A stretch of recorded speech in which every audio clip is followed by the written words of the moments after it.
ఆలోచించండి, ఇప్పటికైనా తెలివిగా ఆలోచించండి. ఆల్రెడీ మీరు పీజీలు, ఉస్మానియా యూనివర్సిటీ లాంటి తెలంగాణ రాష్ట్రంలో ప్రతిష్టాత్మక విద్యా సంస్థలో చదువుకున్న పేద పిల్లలందరూ కూడా ఈ రోజు హైదరాబాద్ లాంటి నగరంలో జీవించాలంటే నోటిఫికేషన్ వచ్చిందాక కాస్ట్ ఆఫ్ లివింగ్ ఎంత ఉందండి? ఏ ప్రభుత్వం నిరుద్యోగ వృత్తి ఇచ్చిందండి?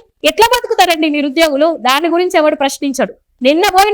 మొన్న సభకు పోయిన వాళ్ళు నిరుద్యోగులు కాదని అడుగుతున్నారు. వాళ్ళు నిరుద్యోగులు అవునో కాదో అసలు ఆ విషయానికి మేము ప్రాధాన్యత ఇస్తలేం, మా సభకు మేము ప్రాధాన్యతనిస్తలేం.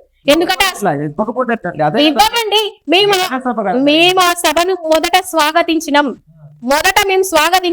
ఆ సభ ఉద్దేశం కరెక్ట్ అయితే ఆ సభలో ప్రతిపాదించిన అంశాలను విశ్లేషణ చేస్తే పక్కన వాళ్ళు రాసుకొని దానికి నిరుద్యోగులారా మీకు మేము భరోసా ఇస్తా ఉన్నాం, 17 పేపర్లు లీక్ అయినాయి, వాస్తవమే, మేము తప్పు చేసినాం, మా తప్పు మేము తెలుసుకుంటా ఉన్నాం అని అన్నారా? లేదు, మేము అట్లా అనలేదు. ఆయన ఏమన్నాడు? కొంతవరకు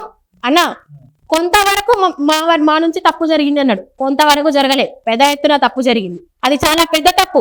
గ్రూప్ 1 లాంటి ప్రతిష్టాత్మక పరీక్ష 3 సార్లు క్యాన్సిల్ అవ్వడం అనేది పెద్ద తప్పు కాదా? గ్రూప్ 2 లాంటి పరీక్షలు క్యాన్సిల్ అవ్వడం పెద్ద తప్పు కాదా? ఇవన్నీ పెద్ద తప్పులు. సో నేనేమంటా ఉన్నా, ఇంకేమి ఇవ్వాలి మీరు భరోసా?